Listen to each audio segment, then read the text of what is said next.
بالذات في الاوقات اللي احنا فيها دي كتير مننا بيكون عايز يتعلم مهارة جديدة ينتفع بيها، بس ساعات المهارة دي بتكون صعبة جدا او بتاخد وقت طويل قوي. كتابنا النهاردة The First 20 Hours او اول 20 ساعة هيعلمنا ازاي نوصل لمستوى عالي في المهارة دي في 20 ساعة بس. فتعالوا معايا النهاردة نشوف الكتاب بيقول ايه.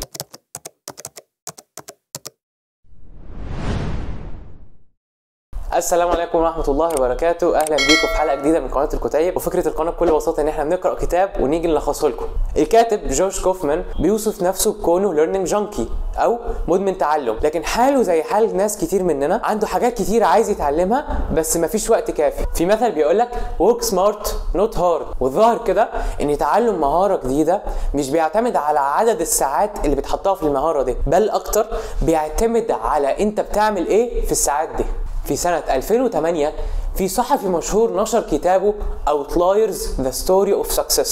في الكتاب ده الراجل حاول يفهم ليه بيبقى في بعض الناس مميزين في مجالهم، اللي بيخليهم يوصلوا للنجاح ده، ووصل للي هو بيسميه قاعدة 10,000 ساعة. الأبحاث بتقول إن الشخص المتميز محتاج في المتوسط 10,000 ساعة عشان يوصل للتميز ده، وده رقم كبير قوي. يعني لو هتتدرب 8 ساعات في اليوم هتحتاج 3 سنين ونص من التدريب المكثف، وده بفرض إن مفيش أجازات وإنك هتركز مجهودك بنسبة 100% في 100% من الوقت، وده ببساطة مستحيل. يعني مش كفاية نتعلم مهارة جديدة لوحده صعب، لا وكمان محتاج 10,000 ساعة. طيب بالراحة كده، خد بالك إن الدراسة دي اتعملت على المتميزين اللي هم أحسن ناس في مجالهم، وغالبا لا انت ولا انا محتاجين نبقى الشخص ده في كل المجالات. في مجالات محتاجين نبقى بس كويسين فيها، والكتاب جاي يقول لنا ازاي نوصل للمستوى ده في 20 ساعة بس. يعني سيب 10,000 ساعة للمتميزين، هنبدأ بال20 ساعة اللي فيها المجهود المركز الذكي. ولو فكرت بعدين تتميز في المهارة دي ما تقلقش، هتكون بداية ذكية ليك. طب ازاي نوصل لأقصى استفادة من ال20 ساعة الأولى؟ السر هيكون في تعلم سرعة اكتساب المهارات، وهي طريقة تفكيك المهارة إلى شوية مهارات أصغر مقدور عليها، ونتعلم المهارات ديت على أساس الأولوية. وهم 4 خطوات بكل بساطة. 1. نفك المهارة لشوية مهارات أصغر ونتعلمهم على أساس الأولوية. 2. نتعلم عن كل مهارة اللي يسمح لنا نصحح لنفسنا وإحنا بنتدرب. 3. نتدرب على كل مهارة صغيرة لمدة لا تقل عن 20 ساعة. 4. نشيل كل العوائق المادية والعاطفية اللي تمنعنا عن التدرب على المهارة دي. الموضوع بسيط، شوية مجهود ذكي واستراتيجي محطوط في حاجة انت مهتم بيها، وهتوصل انك تتعلم المهارة ديت من غير حرق مجهود وفي اقل وقت. بس ده مش معناه انك تستنى نتائج فورية. كتير من الناس اللي بتستنى نتائج فورية مش بيوصلوا لهدفهم. سواء تعلم المهارات بس معناه ان احنا هنتعلمها بكفاءة احسن وقت اقل من لو كنا دخلنا اتعلمنا المهارة ديت بشكل عشوائي. التعليم التقليدي النظري ملوش اي علاقه بتعلم المهارات ولا بسرعه تعلمها. حتى بنقعد نتعلم الانجليزي في المدرسه كل السنين دي وفي الاخر ولا كاننا عملنا حاجه. تخيل ده مجهود 12 سنة تقريبا إن لم يكن أكتر. لو كنا عايزين نتعلم التحدث باللغة الإنجليزية فعلا هنلجأ إلى ممارسة التحدث نفسه. هنروح نكلم ناس بتعرف تتكلم اللغة الإنجليزية، والقواعد والكلمات والتعليم النظري مهمين، لكن هم لوحدهم مش هيعلموك الكلام. تعالى سريعا نتفق إن عقل الإنسان قادر على التعلم، وإن مفيش حاجة اسمها إن المهارات ثابتة. في الكتاب Mindset The Psychology of Success الطبيب كارل دويك بيقسم الناس لنوعين: أصحاب الفيكسد مايند سيت أو العقلية ثابته، ودول بيفترضوا ان مهاراتهم ثابته وانهم عمرهم ما هيكتسبوا مهارات جديده. لو واحد صاحب فيكسد مايند سيت مش كويس في الرياضيات هيبص ان اي مجهود هيعمله مش هيبقى ليه اي فايده. والنوع الثاني اصحاب الجروث مايند سيت او عقليه النمو، ودول اللي بيفترضوا ان القدرات والمهارات بتزيد بالصبر والاصرار. لو واحد صاحب جروث مايند سيت حل شويه اسئله رياضيه غلط هيعرف ان ده عشان هو مش مذاكر كويس، وهيذاكر احسن ويصبر ويصر وان شاء الله هيحلهم صح. الدكتور دويك بيقول ان مخك عامل زي العضله، كل ما تمرنها هتكبر وتزيد كفاءتها. وطالما المخ قادر على التعلم، المانع اللي يمنعنا بان احنا نعمل العمليه دي بشكل سريع؟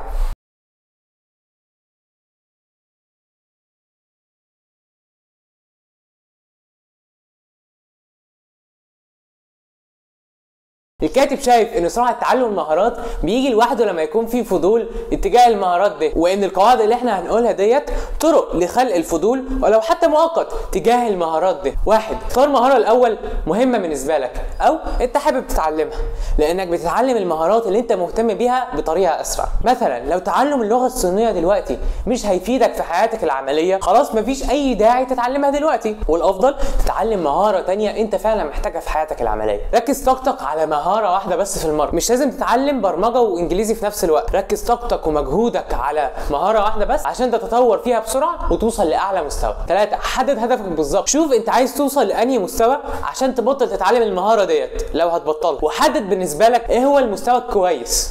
4، قسم المهاره لشويه مهارات صغيره واشتغل عليهم بالاولويه. 5، وفر الادوات اللي هتحتاجها واللي هتساعدك في تعلم المهاره دي. مثلا لو بتتعلم برمجه وفر لابتوب او كمبيوتر، لو بتتعلم سواقه حاول توفر لنفسك عربيه، وهكذا. 6، حاول اكيد تخلص من العوائق اللي بتمنعك عن اكتساب المهاره دي، سواء كانت ماديه زي عدم توفر الادوات او معنويه زي الخوف من الفشل او خوف من البدايه. الوقت اللي هتقضيه في تعلم مهاره جديده لازم يجي من حته، فلازم تشتغل على تنظيم وقت. انت عندك 24 ساعه في اليوم، يعني حوالي 1440 دقيقه، اكيد تعرف تجنب منهم 45 دقيقه بس كل يوم تتعلم فيهم مهاره جديده. ده لو فرضنا انك عايز تتعلم المهاره دي في شهر عشان تتم ال 20 ساعه. ممكن تبدا بانك تحدد وقتك بيتحط في ايه وتقضي على الحاجات اللي ملهاش فايده. 8، دور على سرعه التقييم، لانك كل ما قيمت نفسك اسرع هتتحسن بشكل اسرع. كلنا عارفين مصنع الجبنه اللي بياخد شهور على ما يطلع انتاجه، ده بيتعلم بشكل بطيء. 9، وانت لسه بادئ تتعلم مهاره جديده سهل قوي تخدع نفسك بكميه الوقت اللي انت حطيته في تعلم المهاره دي. ساعات تحس ان نص ساعه بقت 20 ساعه. اسهل حل للمشكله ديت انك تتدرب لفترات زمنيه محدده وتفصل ما بينهم براحه، مثلا كل نص ساعه تدريب في 5 دقائق راحه، وهكذا. 10، في تجربه عرضها الكاتب ديفيد بيلز والكاتب تيد اورلاند في كتابهم ارت اند وور، عباره عن ان مدرس خزف قسم فصله لمجموعتين. المجموعه الاولى هتتقيم على كميه الشغل اللي خرجت، المجموعه الثانيه هتتقيم فقط على الجوده بتاعه الشغل بتاعه. قدامهم شهر، يعني للمجموعه الاولى كل ما القطع اللي هي تخرجها تزيد هتحصل على درجه اعلى، بينما المجموعه الثانيه مطلوب منهم قطعه واحده بس تكون باحسن جوده. والمفاجاه ان المجموعه الاولى هي اللي طلعت الشغل اللي كان باعلى جوده. اللي هو ازاي يعني؟ بينما كانت المجموعه الثانيه بتفكر ازاي هنطلع شغل باعلى جوده، المجموعه الاولى كانت فعلا بتتدرب على اخراج الشغل، وده اللي اداهم الخبره اللازمه لاخراج اعلى جوده للشغل. بالاخر احسن طريقه عشان تتعلم بيها اي مهاره هو انك تعملها. تخطيط حلو بس لما يكتر مش هيوصلك لاي حاجه، والاحسن تنزل تجرب بنفسك، ولازم تعرف وتتقبل ان مستواك في الاول مش هيبقى احسن حاجه. كتير من الكلام اللي احنا قلناه ممكن تحس انه بديهي شويه، بس كونك عارفه مش كفايه، لازم تبدا تطبقه بنفسك عشان تلاحظ تاثيره. كده قلنا: 1، اختار مهارة انت فعلا مهتم بيها. 2، ركز وقتك وجهدك على مهارة واحدة بس في المرة. 3، حدد هدفك من البداية. 4، قسم المهارة لشوية مهارات اصغر. 5، وفر الادوات اللي انت هتحتاجها. 6، اقضي على كل عوائق التمرين. 7، خصص وقت لتعلم المهارة دي. 8، دور على سرعة التقييم. 9، تدرب بالساعات وخد راحة من وقت للتاني. واخر حاجه ركز على الكميه والسرعه، تركزش قوي مع الجوده في الاول. بس كده ونكون لخصنا كتاب The First 20 Hours، اول 20 ساعه. ما تنساش تقولي في الكومنتات لو الفيديو عجبك، وما تنساش تقولي كمان ايه المهاره اللي انت شغال عليها دلوقتي، ممكن نستفيد من بعض. لو عجبك الفيديو اشترك في القناه ودوس على زرار اللايك لان ده فعلا بيساعدني. وبس كده، سلام.